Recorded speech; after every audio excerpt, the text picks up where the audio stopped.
Welcome back to a short tutorial, guys. Today here I'm going to be showing you how to sign out or log out your Netflix account from the Netflix apps on your PS4. It's pretty quick and easy process, but many of you don't know about it. So let me show you how to do this one.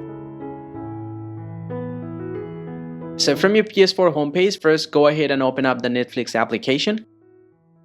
So now once you're here on the homepage of your Netflix application, so the first thing first you need to do in order to log out your account, just go all the way to the left side of the action tab, and from here you'll get a few different options. So we need to go all the way down from here and you'll get the notification, and at the right side at the bottom you'll get the get help option. So we need to highlight the get help option. Here, as you can see, the get help option is highlighted. You need to press X on the controller and you'll get a few different options. We need to go all the way down from here and you'll get the sign out option, and just go ahead and select this one and then highlight the yes option. And once you do that, your Netflix account will be signed out or log out from the Netflix application on your PS4. So guys, this is the way you can easily sign out or log out your Netflix account from the Netflix application on your PS4. Hope you find this video helpful. If you do, drop a like and subscribe to the channel. I'll catch you up in the next one. Thank you very much for watching.